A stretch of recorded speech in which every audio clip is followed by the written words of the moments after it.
우리 함께 하나님 말씀 에베소서 4장 25절 말씀입니다.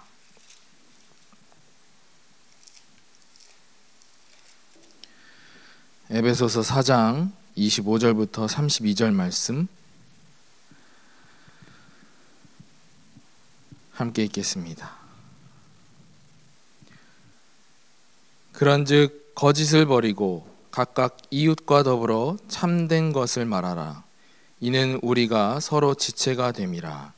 분을 내어도 죄를 짓지 말며 해가 지도록 분을 품지 말고 마귀에게 틈을 주지 말라. 도둑질하는 자는 다시 도둑질하지 말고 돌이켜 가난한 자에게 구제할 수 있도록 자기 손으로 수고하여 선한 일을 하라. 무릇 더러운 말은 너희 입 밖에도 내지 말고 오직 덕을 세우는 데 소용되는 대로 선한 말을 하여 듣는 자들에게 은혜를 끼치게 하라. 하나님의 성령을 근심하게 하지 말라. 그 안에서 너희가 구원의 날까지 인치심을 받았느니라. 너희는 모든 악독과 노함과 분냉과 떠드는 것과 비방하는 것을 모든 악의와 함께 버리고 서로 친절하게 하며 불쌍히 여기며 서로 용서하기를 하나님이 그리스도 안에서 너희를 용서함심과 같이 하라. 아멘. 우리는 허물과 죄로 죽을 수밖에 없었던 우리였습니다. 근데 그러한 우리를 하나님의 은혜로 그리스도를 만나고 우리는 구원을 받았습니다. 구원받은과 동시에 우리는 옛사람에서 새 사람을 입은 거예요. 만약 여러분이 깨끗하게 된 빨래된 옷을 입었다면 어떻게 하시겠습니까? 그렇죠? 더러운 것이 다시 묻지 않을까 우리는 주의하면서 입겠죠. 그래서 마찬가지로 우리는 영적으로 새 사람을 입었기 때문에 옛 옷처럼 되지 않기 위해서 주의해야 합니다. 그래서 골로새서 3장 10절에 보니까요. 새 사람을 입었으니 이는 자기를 창조하신 이의 형상을 따라 지시기까지 새롭게 하심을 입은 자니라 그랬어요. 또 창세기 1장 27절에 하나님이 자기 형상 곧 하나님의 형상대로 사람을 창조하시되 남자와 여자를 창조하시고 우리는 하나님의 형상대로 창조되었습니다. 근데 우리가 이제는 죄로 인해서 그렇죠? 하나님의 형상을 잃어버렸어요. 구원받았다는 것은 하나님의 형상이 회복되었다는 겁니다. 그래서 하나님의 형상을 영어 성경에 찾아보니까요. 이미지 오브 갓이라고 되어 있어요. 그래서 얼마 전에 제가 두 친구들을 만났어요. 한 명은 자주 보던 친구였고 한 명은 이제는 오랜만에 본 친구였고 둘 다 고등학교 동창이에요. 근데 그러한 상태에서 제가 좀 모습이 많이 어색하니까 이제 자주 보는 친구가 저한테 이런 말을 하는 거예요. 야, 왜 이렇게 불편하게 이미지 관리하냐? 왜 이렇게 이미지 관리하냐? 근데 저도 뭐 자주 보는 친구랑 단둘이 있었으면 뭐 그런 모습이 아니었을 겁니다. 그런데 제가 이제 오랜만에 본 친구도 있으니까 또 그 친구는 또 제가 목사가 된 줄 알아요. 알고 있는 상태에서 제가 그 자리가 참 불편하면서도 편하고 그건 좀 그랬어요. 좀 상황이 마냥 편하지는 않았습니다. 근데 그 친구 자주 보는 친구가 저한테 하는 말이 너 왜 이렇게 이미지 관리하냐? 그래서 제가 말했던 것이 야, 내 이미지가 하나님 이미지다. 그래서 지금 이렇게 내가 이미지 관리하는 거다. 나도 모르게 그냥 체질적으로 나오는 거예요. 그런 게. 예. 혹시나 내가 말 실수할까 봐. 혹시나 내가 행동으로 실수가 돼서. 그렇죠? 그 친구가 아이 목사가 왜 저래? 그러면은 목사가 왜 저래? 이 말은 하나님이 욕먹는 거 아니겠습니까? 그렇죠? 그러한 일들이 조금 있었습니다. 자녀를 보면 부모를 안다고 자녀가 자라면 부모가 어떤 사람인지 짐작할 수 있겠죠. 그렇죠? 그래서 그러면 우리는 하나님의 자녀로서 어떻게 살아가야 될까요? 이번 주 강단 말씀에서 영적 균형 감각을 가져야 한다고 말씀하셨어요. 우리는 이제는 옛사람을 벗어버리고 새 사람을 입은 은혜 가운데 우리가 지금 있는 겁니다.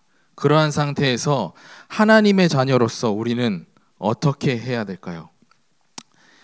그래서 말의 균형, 감정의 균형, 행동의 균형, 관계의 균형을 말씀하셨어요. 우리는 하나님의 형상으로서 또 우리가 갖고 있는 우리가 계속 주어지는 감정들, 또 행동들, 관계들, 우리가 하나님의 형상, 하나님이 실추되지 않도록, 복음이 실추되지 않도록 우리는 임해야 될 줄 믿습니다. 그래서 말의 균형에 있어서는 오늘 본문에 보니까 25절에 보면은 그런즉 거짓을 버리고 각각 그 이웃과 더불어 참된 것을 말하라. 우리가 서로 지체가 됨이라 그랬어요. 거짓을 버리고 참된 것을 말하라 이렇게 말씀하신 거예요. 우리는 하나님의 형상 닮은 자녀로서 우리는 거짓이 없어야 되고 우리는 참된 것을 말해야 될 줄 믿습니다. 또 29절에 보니까요. 무릇 더러운 말은 너희의 입 밖에도 내지 말고 오직 덕을 세우는 데 소용되는 대로 선한 말을 하여 듣는 자들에게 은혜를 끼치게 하라 그랬어요. 예전에는 그러면은 우리는 어떤 말들을 조심해야 되냐면 우리가 좀 이제 예전의 시대에 살았던 사람들이 쓰던 단어들이 지금에서는 되게 조심스럽게 써야 되는 단어들도 굉장히 많아요. 말들도 굉장히 많고요. 그죠? 아무렇지도 않게 썼던 말들 뭐가 있어요? 우리 아가씨, 깜둥이, 노인, 식모 이런 것들 우리가 예전에는 그냥 서스럼없이 썼던 단어인데 지금은 이 단어 말고 다른 단어로 쓰이잖아요. 식모 같은 경우는 가정도우미 이렇게 부르듯이 우리가 그렇게 해야 됩니다. 또 오늘 요번에 강단 말씀에서 이렇게 말씀을 말의 균형에 대해서 이렇게 메시지가 선포될 때에 저는 이거 태블릿으로 말씀을 정리를 해요. 그러다 보니 이게 핸드폰이랑 좀 연결이 되어 있다 보니까 문자가 오는 게 위에 창이 뜹니다. 근데 예배 시간에 저희 와이프한테 문자가 오는 거예요. 말의 균형을 이게 메시지를 들을 때 와이프가 저한테 메시지를 보내는 거예요. 근데 뭐라고 돼 있냐면 잘 들어라. 너한테 하는 말이다 이러면서 잘 들으라고. 예. 왜 그런 말을 하냐면요. 세비 씨가 이제 어렸을 때 이제 걸어 다니지도 못할 때 한 번은 차 안에서 뒷좌석에 앉았는데 앞좌석을 너무 많이 땡기니까 이제는 그 좌석에 그 레일이 있잖아요. 의자의 레일 왔다 갔다 앞뒤로 왔다 갔다 하는 그 레일에 여기 눈이 박아갖고 여기가 찢어져갖고 피가 나는 거예요. 근데 막 이제 저희도 처음 키우는 애기고 애기가 막 이게 피가 막 줄줄줄줄 흘러내리니까 얼마나 놀랬겠어요. 그래서 이제는 막 그 급한 이제 시간대에 이제 밤에 또 교회 이제 예배 끝나고 차량 운행한 다음에 그런 일이 생긴 거거든요. 그러니까 그 늦은 밤에 이제 병원을 막 찾으러 돌아다니는데 그때 당시에 무슨 일이 터졌냐면은 이제는 병원 의사들이 부족했어요. 예, 부족한 상황이었습니다. 그런 가운데 이제 병원을 이곳 가봤는데 우리는 마음은 진짜 너무 초조한데 막 병원 이곳 가봤는데 저 병원 가봐라 해갖고 뺑뺑이 좀 돌았어요. 근데 계속 그 시간에 이제는 딱 이제 세비 씨를 이제 치료할 수 있는 병원을 찾아서 이제 기다리고 있는데 또 기다리는 시간도 3시간을 기다려야 된다 이런 얘기를 하더라고요. 그래도 얼른 치료를 받아야 되니까 이제 기다리고 있는데 저희 와이프가 계속 우는 거예요. 계속 울어갖고 제가 무슨 말을 했냐면 너무 울길래 울음도 잠깐 울면 되는데 너무 울길래 그래서 저도 모르게 제 입에서 모른 말 눈물이 너의 도움이 되면 계속 울어라 이런 말을 했어요. 아내한테는 굉장히 상처되는 말이었던 것 같아요. 예. 너무 우니까 막 토할 정도로 막 구역질 할 정도로 계속 울고 있는 거예요. 그래서 그런 말을 했는데, 예, 그러다 보니까 이제 말의 균형 이제 메시지가 나왔을 때 저한테 이렇게 메시지를 보낸 거예요. 너 잘 들어라. 예, 이런 말 한 사람이 누구 잘못입니까? 제 잘못이죠, 그죠? 예, 상대방에게 상처 주는 말을 했으니까요. 제 잘못인데 여기에서 우리의 잘못으로 인정하셔야 돼요. 예. 많은 신앙생활 하시는 분들이 또 가끔가다 이런 말을 합니다. 자기가 뱉은 말을 사단한테 전가하는 경우가 있어요. 이건 우리가 사단한테 속지 말자. 우리의 잘못을 먼저 알아야겠죠. 그렇죠? 이 사단에게 모든 책임을 전가하는 거, 그거 안 좋은 습관입니다. 그러면 내가 어떻게 고치겠어요? 그렇죠? 그래서 우리는 말에 있어서 조심스럽게, 왜 해야 되냐? 하나님의 형상 닮은 자녀이니까. 그죠? 우리는 지혜롭게 말할 수 있어야 돼요. 그렇다고 해서 무조건 좋은 말을 한다고 다 좋은 건 아니죠. 상대방이 알아야 되는 것들도 있을 거 아니에요? 그렇죠? 방관하는 거, 방치하는 것도 사랑이 아닙니다. 그래서 우리는 그러면 어떻게 상처 주지 않고 깨닫게끔 말할 수가 있냐? 저는 하나님 앞에 한 번 더 묻습니다. 기도하면서. 물으려고 노력해요. 예, 다 그렇게 하진 않고요. 물으려고 노력해요. 하나님, 저에게 지혜와 명철을 주셔서 제가 지혜롭게 말할 수 있도록 인도해 주세요. 그렇죠? 우리는 말에 있어서 이런 균형 감각을 갖춰야 될 줄 믿습니다. 또 감정의 균형에 있어서는 오늘 본문의 26절, 27절 보니까요. 분을 내어도 죄를 짓지 말며 해가 지도록 분을 품지 말고 또 마귀에게 틈을 주지 말라 그랬어요. 저희 와이프가 말의 균형 먼저 이렇게 메시지 저한테 문자를 보냈다고 그랬잖아요. 저는 이 감정의 균형에 있어서 저희 와이프한테 문자 보냈어요. 너도 요번엔 잘 들어라. 제가 왜 그런 말을 하냐면 저희 와이프랑 이제 결혼 초반에 이제 싸웠는데 별것도 아니에요. 지금도 생각도 안 나요. 뭐 때문에 싸웠는지 생각도 안 나는데 그럼 별거 있겠어요? 별거 아니죠. 근데 싸웠는데 와이프가 말을 안 하는 거예요. 말을 안 하는데 얼마나 말을 안 하냐? 보름 동안 말을 안 하는 거 있죠. 예. 제 성격상은 빨리 풀어야 되는데. 예. 그러고서 막 성경 속에 또 이런 말을 오늘 읽은 말씀처럼 해를 넘기지 말라고 하는 말이 저한테 계속 들리는 거예요. 근데 저는 해를 넘기지 않으려고 막 하고 있는데 와이프가 아직 분이 풀리지가 않은 거예요. 그러다 보니까 보름이 가기 시작했어요. 그래서 저희 와이프한테 제가 오늘 말씀 잘 들어라 이런 메시지를 좀 보냈습니다. 이런 이제 예배 시간에 메시지 보내면 안 되잖아요, 그죠? 그래서 목사님한테 이른다고 이렇게까지 좀 얘기를 하면서 이제 마무리됐는데, 자, 우리가 그렇습니다. 우리 감정 또한 하나님께서 허락하신 감정이지만 오늘 말씀처럼 해를 넘기는 일이 없어야 될지 믿습니다.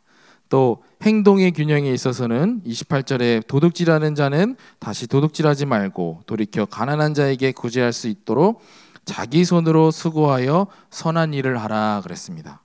이 말씀은 자신의 욕심과 이익을 추구하지 말란 얘기예요. 그리고 수고하고 선한 일을 하라고 하는 말씀입니다. 이것은 이제 그리스도인의 삶을 배웠으면 행동으로 옮겨라 이런 말이에요. 그렇죠? 우리가 이렇게 받아들일 수가 있어요. 그래서 신앙생활도 마찬가지예요. 우리의 신앙생활 계속 새가족 성도처럼 막 이제 복음을 이제 받아들이고 교회에 나오는 이제 초신자처럼 우리가 신앙생활 할 수 없는 거 아닙니까? 그죠? 그래서 우리는 신앙생활 20년, 30년 하셨는데 아직까지 배우고만 있다면 안 돼요. 우리는 도전하셔야 됩니다. 이제 말씀을 받았으면 도전하셔야 돼요. 그죠? 디모데후서 3장 14절에 보니까요. 그러나 너는 배우고 확실한 일에 거하라. 너는 내가 누구에게서 배운 것을 알며 그랬습니다. 자, 그럼 이러면은 또 뭐라고 얘기하냐면요. 배우고 확신한 일에 거하라 했으니까 나는 배우긴 배웠는데 확신이 안 서요. 이렇게 하는 분이 계실 거예요. 이렇게 생각하시는 분이 계실 거예요.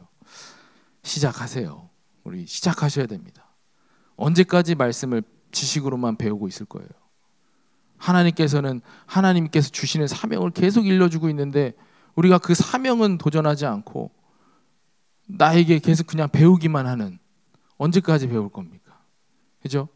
우리는 그래서 우리가 시작하는 가운데에 확신이 서게 될 줄 확신합니다. 그래서 한번 도전 한번 해보는 거예요. 뭐 안 되면은 목사님이 말씀하셨잖아요. 에디슨이 얘기하기로는 나에겐 실패가 없다. 그렇죠? 그러니까 지금까지 실패 사례들은 내가 안 되는 것을 배운 것이다. 이렇게 이야기를 하셨잖아요. 그러니까 우리는 믿음 가지고 도전하시면 돼요. 시작하시면 돼요. 시작했는데 안 됐다. 거기에 따른 또 하나님께서 왜 안 되는 것인지 깨닫게 해주시는 거예요. 그렇죠? 그래서 우리는 이제는 믿음 가지고 시작하는, 행동으로 우리의 믿음을, 사랑을 표현하는 우리 늘좋은교회 성도님 되기를 주의 이름으로 축복합니다. 관계의 균형에 있어서는 32절에 이렇게 말씀하고 계세요. 서로 친절하게 하며 불쌍히 여기며 서로 용서하기를 하나님이 그리스도 안에서 너희를 용서하심과 같이 하라. 이 말씀은요, 모든 균형에 있어서 말, 감정, 행동에 있어서 표준입니다. 표준. 우리는 그럼 어떻게 말을 해야 되고 어떻게 감정을 가져야 되고 어떻게 행동을 해야 되며 어떻게 관계를 유지해야 되냐? 그리스도가 표본이에요. 표준이에요. 그리스도를 닮은 삶으로 인도받으셔야 된다는 얘기입니다. 다시 오늘 방금 전까지 말씀드린 것을 다시 정리해드리면 우리는 하나님의 형상을 가진 자녀로서 우리의 모습을 하나님이 실추되지 않기 위해 말과 감정, 행동, 관계를 그리스도와 같이 하라는 말씀입니다. 그래서 우리는 말씀대로 복음을 위해 모든 사람에게 유익이 되는 말과 감정, 행동, 관계를 해야겠습니다. 그렇다면 어떻게 균형을 유지해야 되냐? 어떻게 균형을 유지해야 되냐? 우리는 말씀과 기도로 우리의 균형을, 영적인 균형을 유지해야 됩니다. 그러한 가운데 성령께서 우리를 인도하시고 성령께서 역사하시고 성령께서 열매를 맺어가는 거예요. 그렇게 일심전심 지속, 여전히 꾸준히 지속하게 되면, 유지하면 하나님의 계획이 보이게 돼요. 지식적으로만 알고 있었던 하나님의 절대 계획, 세계복음화, 전도와 선교, 이것이 지식으로만 깨달은 것이 아니라 이제는 우리의 이정표로 이제 깨닫게 되는 겁니다. 그래서 우리는 하나님의 그 새 사람으로서의 삶으로 우리 영적 균형 감각을 이루는 우리 늘좋은교회 성도님들이 되기를 주의 이름으로 축복합니다. 기도합니다. 하나님 감사합니다. 새 사람으로 인도하신 하나님께 감사를 드립니다. 앞으로는 새 사람으로서의 참된 삶이 살아갈 수 있도록 인도하여 주시고 우리에게 영적인 힘을 허락하여 주셔서 하나님의 절대 계획, 세계복음화에 발맞춰 나갈 수 있도록 인도하여 주시옵소서. 단순한 말과 지식으로만 알고 있는 것이 아니라 우리가 행동으로 실천하여 하나님의 사랑을 표현하는 우리 늘좋은교회 성도님들로 축복하여 주시옵소서. 살아계신 주 예수 그리스도의 이름으로 기도드렸습니다. 아멘. 하늘에 계신 우리 아버지여, 이름이 거룩히 여김을 받으시오며 나라에 임하옵시며 뜻이 하늘에서 이루어진 것 같이 땅에서도 이루어지리라. 오늘날 우리에게 일용할 양식을 주옵시고 우리가 우리에게 죄 지은 자를 사하여 준 것 같이 우리의 죄를 사하여 주옵시고 우리를 시험에 들게 하지 마옵시며 다만 악에서 구하옵소서. 대개 나라와 권세와 영광이 아버지께 영원히 있사옵나이다. 아멘.